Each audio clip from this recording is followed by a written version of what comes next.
from the Bay Area's local news station. We begin now with breaking news.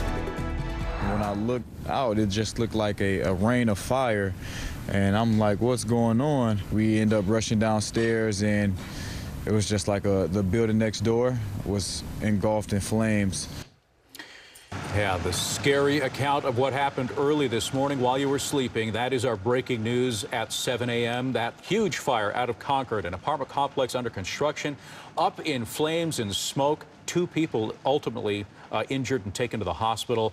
This video into the KRON 4 newsroom early this morning shows you just how intense the fire was as that man was explaining what he saw when he woke up and looked out the window at this wall of fire. Yeah, let's zero in on the area where this is all happening this morning as they continue to try to put the hot spots out along Willow Pass Road.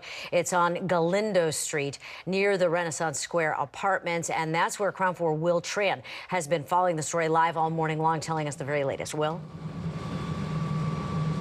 It didn't last very long. At 6:30, we showed you how they took a break from dumping all that water down to the building. Well, they're right back at it. Hot spots, still a huge concern, and it looks like more of the scaffolding has collapsed inward.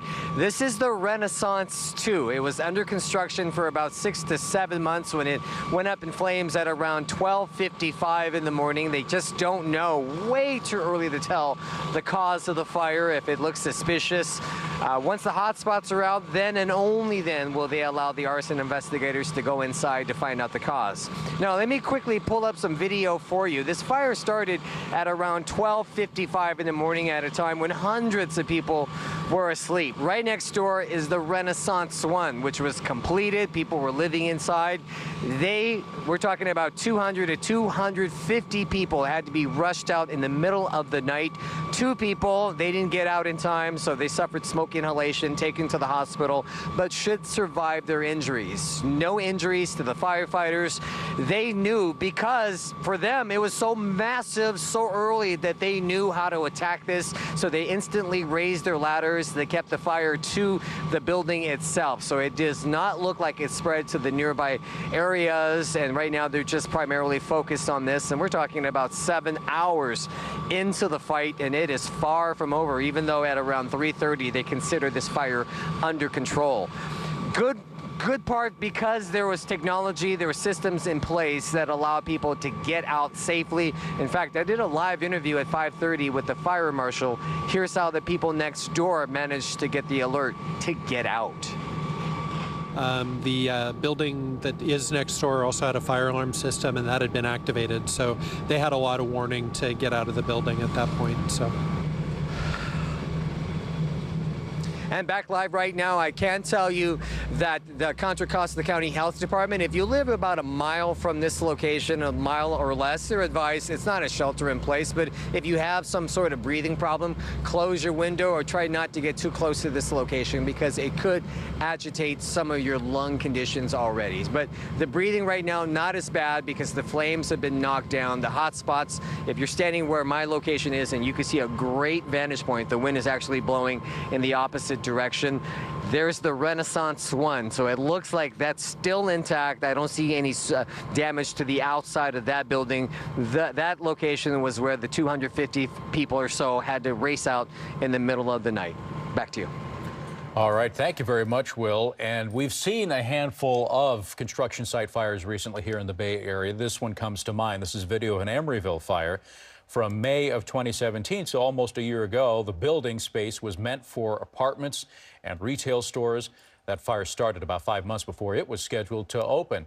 And then there was that fire in Oakland back in July of 2017 of last year. The Alta Waverly housing projects are right along Lake Merritt. Federal investigators did not determine what caused that massive fire. We'll wait to see what their investigation reveals about this latest one. Yeah, we'll keep you posted through our mobile app, so that's the best way to stay in tune with the news when you're on the go. We sent a push alert when the fire first broke out this morning at 4:04 a.m. And we'll send you push alerts when, for example, it were to affect traffic, if that were the case. And we've also got Robin following that. We do. Robin, what are you seeing? Well, it's definitely impacting traffic on city streets in downtown Concord. Bus service, those of you trying to access the Concord BART station, as well as 2 242 and Highway 680. This is an area to stay away from if you can. Clayton Road at Galindo is the location of the fire, but everything surrounding that scene will be blocked off as well. So avoid Galindo from Clayton to Willow Pass and Salvio. Stay away from Clayton Road. Also between Fry and Colfax, they have that area blocked off. Some bus routes have been rerouted through downtown Concord. And if you're trying to access the freeway, stick with Monument for now. That is open, and this whole area, once again, is just pretty crowded. So just a heads up for you. Bay Bridge, pretty quiet into San Francisco this morning. It's backed up through the Maze, 580, the Nimitz, and the East Shore. Gets better west of the tunnel, but we don't have any major problems into San Francisco. So 13 to 15 minutes for your drive time. We'll take a look at more slowdowns and more bridges in just a few minutes. Dave? All right, thank you, Robin. Good morning, everybody. And as you saw, the overcast sky conditions going on at the Bay Bridge telling us we're still dealing with that fog. The same kind of thing at SFO, although no delays going on this morning. We swing things around to Berkeley Hills, and we can still see this stubborn fog hanging around a little bit. It may actually get a touch worse in the next 15, 30 minutes or so, but it should start to mix out pretty quickly this morning once the sun joins us. It's mid-50s covering a good portion around the perimeter of the bay, dropping off to the lower 50s. These temperatures have been hardly touched since the last hour we talked to you. 71 at high noon, 3 o'clock sunny with those temperatures, particularly in the inland valleys, upper 70s, again returning to the lower 80s. We'll line it up like this: 62 San Francisco, 66 for Oakland, San Jose coming in at 79. We'll come into more details of your forecast in just a bit. Back to you. Thank you, Dave. At 7:05, back to our breaking news story here in Palmetto Bay, Florida, about 12 miles south of downtown Miami. 2 construction workers were left dangling on the side of the building when their scaffolding broke away. Luckily, they were wearing their safety harnesses. One construction worker has been rescued. He's wearing the orange shirt there. And at last check, another one was dangling, but it looks like they've just brought him back down to solid ground live as we speak. So there you have it. We're looking at the successful rescue of those construction workers this morning. Obviously glad to be back on the ground. That, the very latest out of Florida this morning. All right, also happening now, a warning from police in San Mateo after more than a dozen cars were burglarized. Monday morning, 14 people woke up to find their car windows smashed and items missing from their cars. The burglaries happened all across San Mateo. We've got a map showing you some of the streets impacted. Otwa Street, Trollman Avenue, Flores Street, Ivy Street, and 4th Avenue. Police say the items stolen include electronics, bags, money, whatever the thieves could find. Officers will be increasing patrols in these areas, and they're also asking people to check their surveillance cameras. Perhaps they may have caught one of these burglaries as it was happening. Also happening today, more cameras are being installed along Interstate 80 in San Pablo. Police are trying to make the freeway safer for commuters after a number of freeway shootings.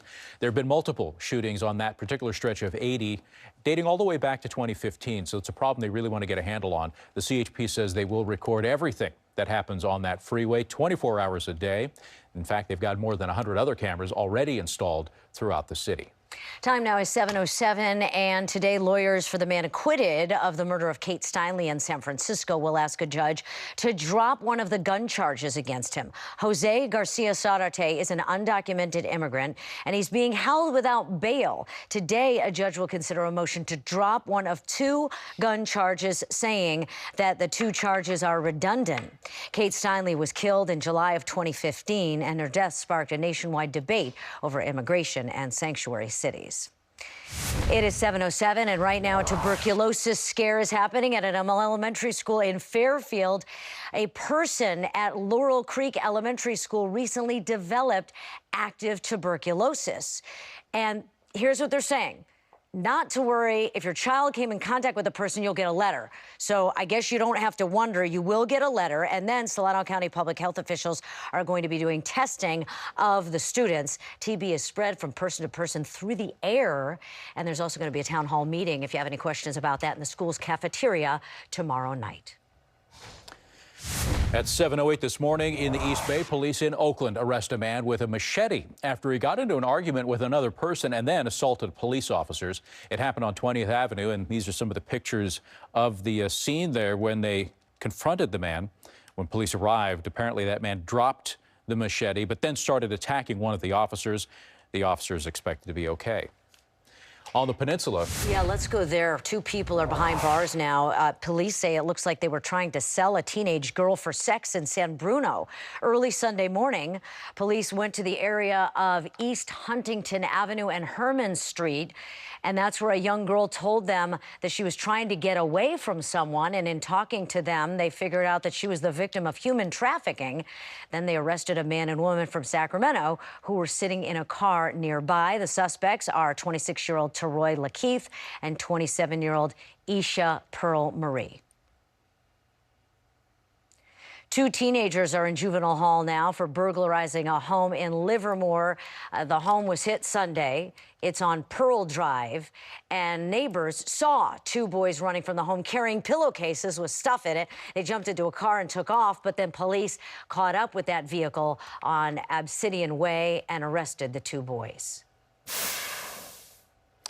International news now. Police in Canada are looking for a motive following a deadly van strike. The suspect is in custody, being questioned as we speak, but 10 people were killed and more than 15 others hospitalized after this attack on pedestrians. This was in Toronto yesterday. Some of the latest video there on your screen. So this van was careening for about a mile down the road, striking pedestrians as it went before the driver finally crashed.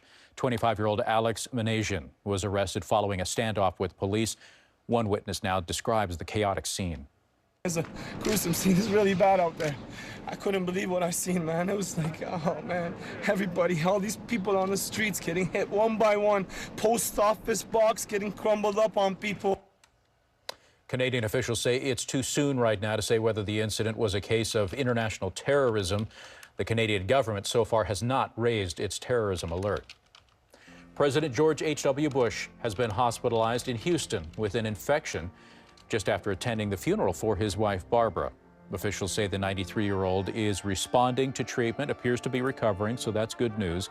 He was admitted to Houston Methodist Hospital Sunday morning after an infection spread to his blood. But again, it looks like he's on the mend this morning. 7-Eleven is still ahead on the Crown 4 Morning News. People who knew the gunman who opened fire at a Tennessee Waffle House, killing 4 people. They say that his behavior has been very odd over time. We'll tell you what they say about him. And we continue to follow the breaking news out of Concord, that huge fire that forced evacuations and a huge glow in the night sky. Dave? We have a little bit of fog we're negotiating through this morning. That should clear out for the afternoon. Warming up today, 50s around the bay. I'll have a look at your forecast, Robin. I'm tracking that morning commute, and it's crowded indeed. A live look at the Bay Bridge approach 80 West, crawling from the Oakland Maze. Just under 15 minutes for the drive in. We'll check more bridges and drive times after the break.